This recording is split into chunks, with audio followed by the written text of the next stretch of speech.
ఉద్యమకాలం నుంచే అక్కడి రాజకీయ వాతావరణం గరం గరం అన్నట్టుగా ఉండేది. ఇప్పుడు స్వరాష్ట్రం సిద్ధించాకైనా ఆ సీన్ మారిందా అంటే అస్సలు లేదని చెప్పాలి.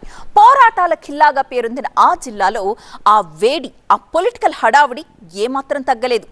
పోట్ల గిత్తల్లా తలపడే నాయకులు, హోరెత్తించేస్తున్న ప్రధాన పార్టీలు ఇప్పుడు మరోసారి మాటల తూటాలు పేల్చుకుంటూ సెగలు కక్కిస్తున్నారు. ఒక్కసారిగా జిల్లా పొలిటికల్ సిచ్యువేషన్ ని మార్చిపడేశారు. ఇంతకీ ఇదంతా ఎక్కడ అనుకుంటున్నారా? ఈ స్టోరీలో చూడండి.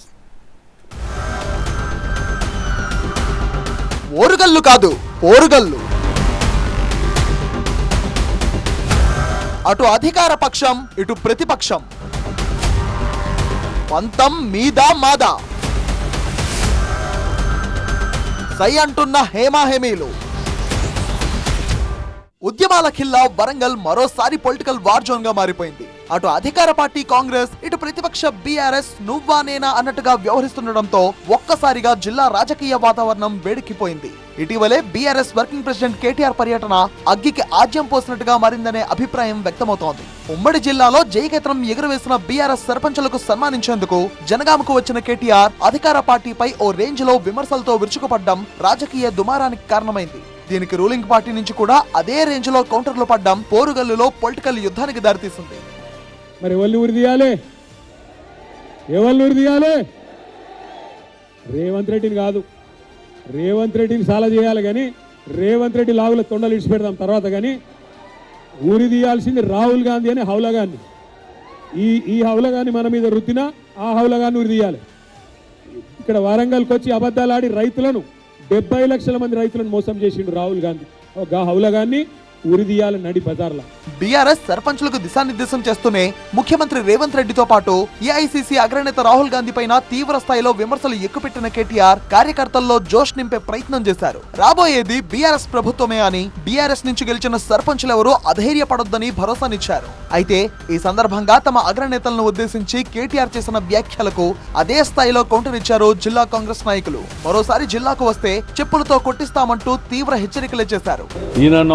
రాహుల్ గాంధీ గారిని పట్టుకొని ఆ కుటుంబాన్ని ఇంటికి మీరు తెలంగాణ ఇయ్యగానే ఇంటికి పోయి కాళ్ళు పట్టుకున్న మీరు ఇవాళ హౌలాని మాట్లాడుతుంటే మరి ఈ మూర్ఖులను ఏమనాలో అర్థం కావట్లే. అతి చిల్లరగా తీరుగా మీ కుటుంబం ఈ మాటలు మాట్లాడటం రాబోయే రోజులలో వరంగల్ గనికి వస్తే బిడ్డని అనుకుంటాను. చెప్పులతోటి కొట్టి పంపించకపోతే అడుగు నా పేరు. ఈ దెబ్బతో ఓరుగల్లు రాజకీయం మరోసారి రసకందాయంలో పడింది. మరోసారి కాంగ్రెస్ వర్సెస్ బీఆర్ఎస్ అన్నట్టుగా మారిపోయింది పరిస్థితి. పోరాటాల గడ్డగా పేరొందిన వరంగల్లో పొలిటికల్ వార్ కొత్తేమీ కాకపోయినా ఇప్పుడు సడన్ గా సలసలా పెరిగిపోయింది.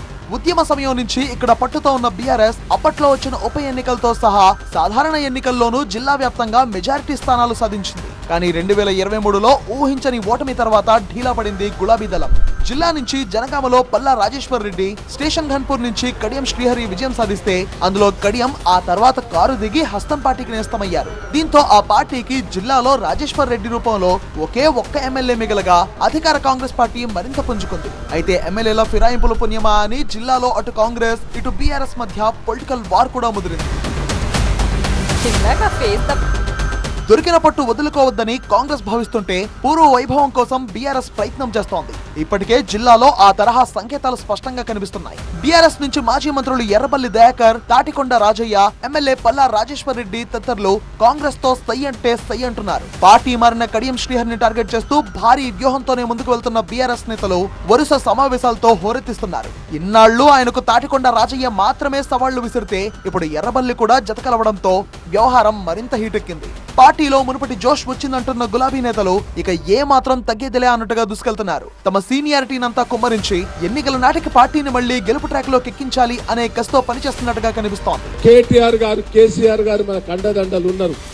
పోరాటానికి సిద్ధం కావాలి. 3 ఏళ్లు కాదు ఉండేది, ఇంకొక సంవత్సరం కంటే ఎక్కువ ఉండడు. అటు కాంగ్రెస్ నుంచి కూడా జిల్లా నాయకత్వం గట్టిగానే కనిపిస్తోంది. గత అసెంబ్లీ ఎన్నికల్లో 12 స్థానాలు గెలుచుకున్న హస్తం పార్టీ అదే పట్టును కొనసాగించే ప్రయత్నం చేస్తోంది. ఎమ్మెల్యేలు నాయని రాజేందర్ రెడ్డి, రేవూరి ప్రకాష్ రెడ్డి, దుంతు మాధవ్ రెడ్డి, గండ్ర సత్యనారాయణ, వీరికి తోడు వలస ఎమ్మెల్యే జిల్లా సీనియర్ కడియం శ్రీహరి ఉన్నారు. ప్రత్యేక వర్గమే అయినా మంత్రి కొండా దంపతులు ఉండనే ఉన్నారు. ఇలా ప్రతి నియోజకవర్గంలోనూ బలమైన కేడర్ తో ఉన్న కాంగ్రెస్ నాయకులు బీఆర్ఎస్ కు ఏ మాత్రం ఛాన్స్ ఇవ్వద్దు అనే ప్లాన్ తో ఉన్నారు. అందుకు తగ్గట్టే దూకుడుగా ప్రదర్శిస్తున్నారు.